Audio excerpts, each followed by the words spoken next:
নমস্কার। আজকের গল্প পিণ্ডিদান, লেখক প্রবোধনাথ। অবশেষে সেই ভয়ঙ্কর পথটাই বেছে নিল পরাণ সাহা। বাপের দেওয়া কিছু টাকা ছিল। ছেলেবেলার বন্ধু বিশু মল্লিক ব্যবসা করবে বলে স্ট্যাম্প পেপারে সই করে টাকাটা নিল মোটা সুদের লোভ দেখিয়ে। সুদও দিল কমাস। তারপর রাতারাতি ব্যবসা গুটিয়ে সেই যে গা ঢাকা দিল বিশু মল্লিক, 7 তল্লাট গরু খোঁজা খুঁজেও তার পাত্তা পেল না পরাণ সাহা। টাকার শোকে আর অভাবের জ্বালায় ঠিক করল এভাবে বেঁচে থাকার চেয়ে বরং সুইসাইড করা ভালো। ছেলেকে ডেকে বলল, বাবা ঘনশ্যাম, বিশু মল্লিক আমার কাছ থেকে 20,000 টাকা ধার নিয়ে যে কাগজখানায় সই করেছে ওখানে আমি আলমারিতে রেখেছি। পাড়ার গণ্যমান্য ব্যক্তিদের সইও আছে, সুতরাং যত্ন করে রাখিস। বেঁচে থাকতে তো আমি ওর দেখা পেলাম না, তবে বিশু মল্লিক বেঁচে থাকলে ওর সঙ্গে তোর দেখা করাবই। সেদিন কাগজখানা দেখিয়ে টাকাটা কিন্তু আদায় করিস। ঘনশ্যাম বাপের কথাটা ঠিক বোঝে না, তবুও ঘাড় কাত করে। আর একটা কথা, পরাণ বলে, আমি যদি হঠাৎ মারাও যাই, মরতেই পারি, মানুষের জীবন তো, তবে যেন তড়িঘড়ি গয়ায় পিণ্ডি চড়িয়ে বসবি না। পাক্কা 2 বছর অপেক্ষা করবি বিশু মল্লিকের জন্য। দেখা না পেলে তখন যা ভালো বুঝিস করবি, কেমন? সে রাতেই ভাগীরথী এক্সপ্রেসে গলা দিল পরাণ সাহা। অপঘাতে মৃত্যু, মরলেই ভূত। প্রথমটাই যায় একটু কষ্ট, তারপরে শরীরটা একদম পাখির পালকের মতো হালকা।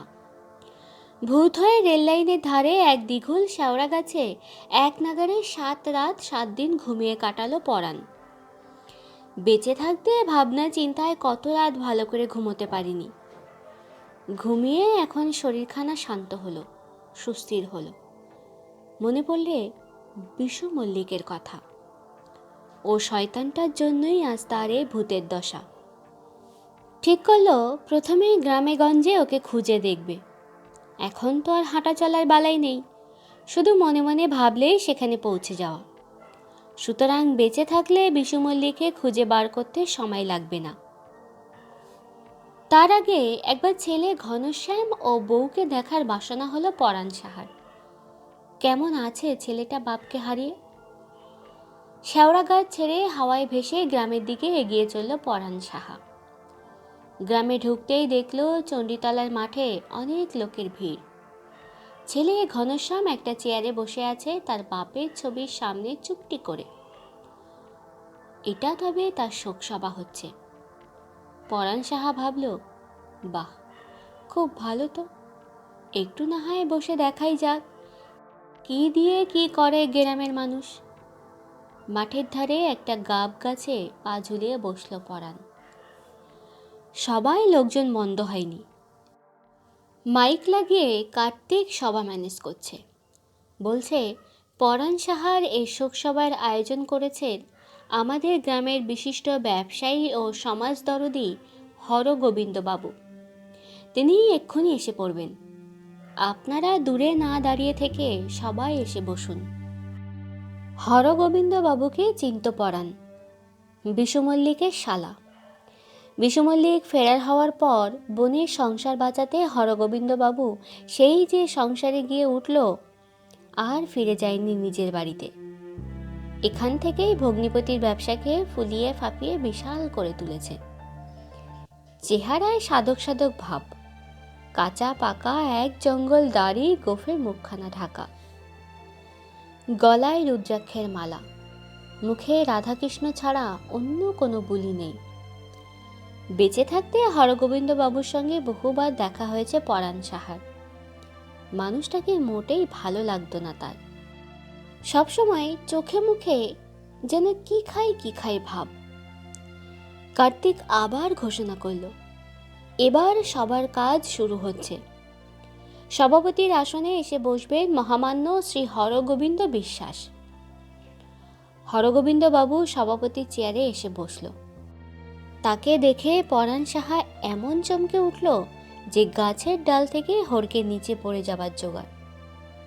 বেটা, তুমিই তবে হরগোবিন্দ বাবু? শয়তান, চোর, জোচ্চোর! হাত পা ছুঁড়ে লাফাতে লাগলো পরাণ সাহা। হয়েছে কি, মোড়ে ভূত হওয়ার পর পরাণ সাহা একটা অন্তর্দৃষ্টি পেয়েছে। এটা অবশ্য সব ভূতেরাই পায়। সে দৃষ্টি দিয়ে ভূতেরা অনেক অজানা জিনিস, অদেখা বস্তু জানতে পারে, দেখতে পায়। ওই যে ঘড়িটা হাতে দিয়ে সবার ম্যানেজ করছে কার্তিক, ওটা পরাণেরই ঘড়ি। লাইনে গলা দেওয়ার পরদিন সকালবেলা কার্তিক ওকে প্রথম দেখতে পায়। দেখে ওর হাত থেকে ঘড়িটা খুলে নিজের হাতে পরে তবেই গ্রামে গিয়ে খবর দেয়। কার্তিকের পরে ও পথে আসে নৃপতি। পরাণকে মোড়ে পড়ে থাকতে দেখে দুঃখ করে। এদিক সেদিক তাকিয়ে পরাণের পকেট থেকে 2 50 পয়সা তুলে নিয়ে নিজের পকেটে ভরে গ্রামের দিকে ফিরে ঘনশ্যামকে খবরটা দিয়ে কর্তব্য সারে। সে যা গেছে যাক, তার জন্য পরাণ মোটেই ভাবিত নাই। কিন্তু ওই যে হরগোবিন্দ, এক মুখ গোপদারি জঙ্গলের আড়ালে নিজের আসল মুখখানা ঢেকে চেহারাখানা পাল্টে বিশু মল্লিকে কিনা আজ 2 বছর ধরে হরগোবিন্দ সেজে দিব্যি নিজের সংসারে সুখে দিন কাটিয়ে যাচ্ছে। বেঁচে থাকতে ঘৃণাক্ষরেও কি জানতে পেরেছিল এটা পরাণ সাহা? সে তখন কতদিন গেছে বিশু মল্লিকের দোকানে জিনিস কিনতে। মাঝে মাঝে শুনিয়েছে তার ভগ্নিপতির টাকা মারার কাহিনী। শুনে মাথা নেড়ে তাকে শুধু কেষ্ট নাম শুনিয়েছেন হরগোবিন্দ। যাক, আত্মহত্যা তবে সার্থক হয়েছে পরাণ সাহার। ভূত হয়েছে বলেই চিনতে পারল বিশু মল্লিককে। এখন গ্রামের 5 জনের কাছে বেটার পরিচয়টা ফাঁস করতে পারলেই নিশ্চিন্তি। ছেলে বউয়ের সঙ্গে দেখা করার বাসনা ত্যাগ করে পরাণ নদীর ধারে শ্মশানঘাটে পঞ্চবটের মগডালে গিয়ে বসল। ওখানে দেখা হলো ছোটবেলার বন্ধু ফেলুরামের সঙ্গে। বছর 10 আগে শান্তিপুর কালনা ফেরি ঘাটে নৌকাডুবিতে মারা গিয়েছিল ফেলা। পরাণের মুখে সব শুনে ফেলা লাফিয়ে উঠল, বলল, চল এক্ষুনি বেটার ঘাড় মটকে আসি। দূর, তাহলে আমার টাকাটা আদায় হবে। প্রথমে ওর গোপদারি কামিয়ে গ্রামের 5 জনের কাছে পরিচয়টা ফাঁস করতে হবে, যাতে ঘনশ্যাম টাকাটা আদায় করতে পারে। বুঝলাম, কিন্তু আমাদের যে লোহা ছোঁয়া বারণ, নইলে খুরের এক টানে হরগোবিন্দের মুখের জঙ্গল সাফ করতে কতক্ষণ? না, ওভাবে হবে না। এমন রাস্তা বার করতে হবে যেন বেটা নিজেই নিজের দাড়ি গোঁফ কাটতে বাধ্য হয়। কি করা যায় ভাবতে ভাবতে দুজনে আবার চণ্ডীতলার মাঠে এসে গাব গাছের ডালে বসে। সভা ততক্ষণে শেষ হয়ে গেছে। হরগোবিন্দ ঘনশ্যামকে কাছে ডেকে কি যেন বলছে। কি বলছে শোনার বাসনা মনে পোষণ করতেই পরাণ সাহা ডালে বসেই শুনতে পায় হরগোবিন্দ বলছে, খরচ খরচা হবে বলে পিণ্ডি দেবে না? তোমার বাবা যে তবে নরকে পড়ে পচবে হে। যাও, মাকে নিয়ে গয়া কাশী বৃন্দাবনে ঘুরে এসো আর পিণ্ডিটাও দিয়ে এসো। টাকার জন্য ভাবছ কেন? আমি তো আছি। দেখো, আমার ভগ্নিপতির সই করা একটা কাগজ আছে তোমার বাবার আলমারিতে। ওখানে আমায় এনে দিলেই আমি তোমাকে 1000 টাকা অমনি দিয়ে দেব। কিন্তু বাবা যে কাগজখানা খুব যত্ন করে রাখতে বলেছে, 2 বছর। ঘনশ্যাম বলে। কি লাভ? হরগোবিন্দ অল্প হাসে। বিশু মল্লিক কি আর কোনোদিন ফিরবে ভেবেছ? আর সে না হয় ফিরলেও কাগজখানার মূল্যই বা কি? তার চেয়ে তুমি বরং কাগজখানা নিয়ে কাল বা পরশু আমার বাড়িতে এসো। আমি নয় তোমাকে 1500 টাকাই দেব। বেশ, ভেবে দেখি। মাকেও জিজ্ঞাসা করি মা কি বলে। ভাবো, তবে বেশি দেরি করো না। যা করার কাল পরশুর মধ্যেই করো। আমি আবার কিছুদিনের জন্য বাইরে যাব কি না। শুনে পরাণ আর ফেলুরাম ঠিক করলো যা করা 2 দিনের মধ্যেই করতে হবে। কারণ লোভে পড়ে ঘনশ্যাম যদি কাগজখানা একবার হাতছাড়া করে আর টাকা পেয়ে গয়ায় গিয়ে যদি পিণ্ডি চড়ায়, তবে বিশু মল্লিকের পিণ্ডি চটকানোর আগেই নিজের দফা শেষ। এ অবস্থায় কি করা যায় বলতো ফেলুরাম? পরাণ বন্ধুর পরামর্শ চায়। ও আমি ভেবে রেখেছি, হরগোবিন্দের দাড়িতে উকুন ছড়াতে হবে, যাতে বেটা উকুনের কুটকুটনিতে ছটফটিয়ে দাড়ি কাটতে বাধ্য হয়। বুঝলাম, কিন্তু আমরা উকুন পাবো কোথায়? ভূত হয়ে তো আমাদের সকলেরই ন্যাড়ামুন্ডি। সেও আমি ভেবে রেখেছি।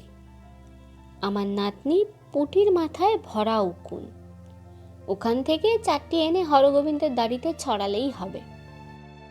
দূর, পরাণ সাহা মাথা ঝাঁকায়। ওসব পাতি উকুনে হরগোবিন্দের কিচ্ছু হবে না।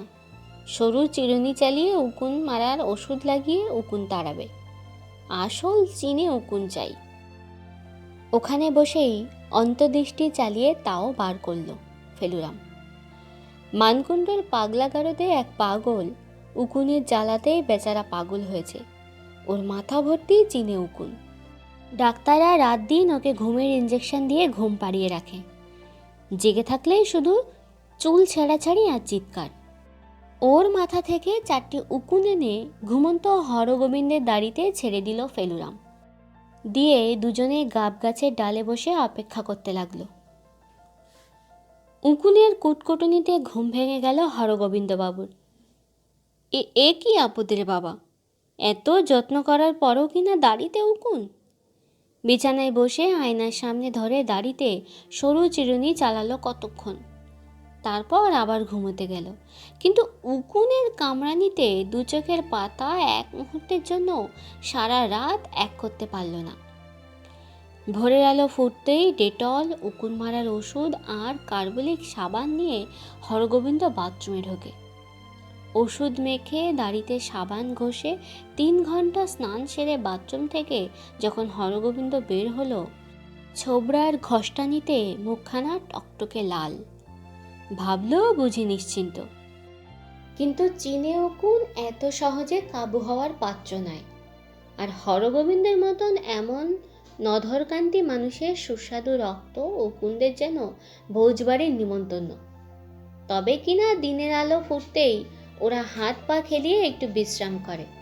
তাই হরগোবিন্দের দিনটা কাটলো ভালোই ভালোই। কিন্তু সন্ধ্যার পরেই চুলকনি বাড়ল। ঘুমোলে পরে দাড়ির জঙ্গলে শুরু হলো বাঘ ভাল্লুকের লড়াই। লাফিয়ে বিছানা ছেড়ে নামলো হরগোবিন্দ। এক পাক চরকি নাচন নাচল। তারপর খুঁজে এক শিশি টি20 বার করে ঢাললো দাড়ি ভরে। ব্যাস, চুলকানি একেবারে বন্ধ।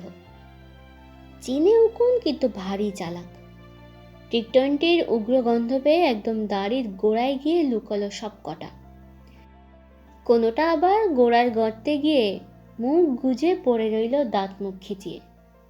ওষুধের তেজ সত্যেই শুরু হলো দাড়ি গোফের জঙ্গলে তাণ্ডব নৃত্য। গেছিরে গেছিরে চিৎকার করে হরগোবিন্দ নাচতে লাগলো উই চিংড়ির মতো। ভোরের আলো ফুটলেই হরগোবিন্দ দাড়ি কাটার সাজ সরঞ্জাম নিয়ে ঢুকলো বাথরুমে।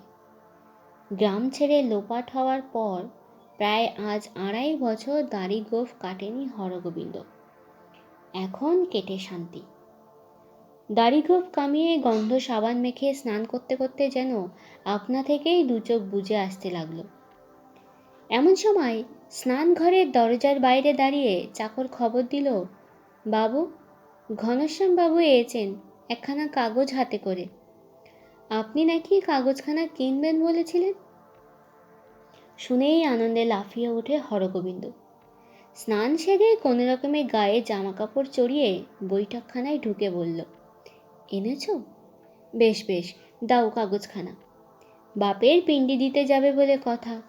ও, তোমাকে আমি আরও 500 টাকা বেশিই দিব। হরগোবিন্দের দিকে এক দৃষ্টে তাকিয়েছিল ঘনশ্যাম। অবাক হয়ে বলে, আপনি আপনিই তবে বিশু মল্লিক?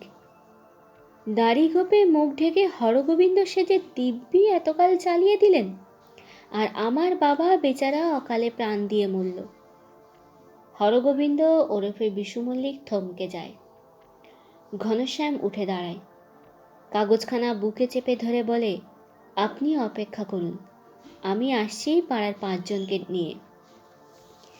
বাবার পিণ্ডিদান করতে আপনি আমায় গঙ্গায় পাঠাচ্ছিলেন, এখন ফিরে এসে আপনার পিণ্ডি চটকাবো। দুমদাম পায়ের আওয়াজ করে ঘনশ্যাম বেরিয়ে যায়। গায়ে হাত বোলাতে বোলাতে চেয়ারে ধপ করে বসে পড়ে বিশু মল্লিক। বসে সামনের দেওয়ালে আয়নার দিকে এক দৃষ্টিতে তাকিয়ে থাকে। গল্পটি আপনাদের কেমন লাগলো অবশ্যই কমেন্ট করে জানাবেন। আর আপনি যদি আমাদের চ্যানেলে নতুন হয়ে থাকেন তাহলে সাবস্ক্রাইব এবং লাইক করতে ভুলবেন না। শুভরাত্রি।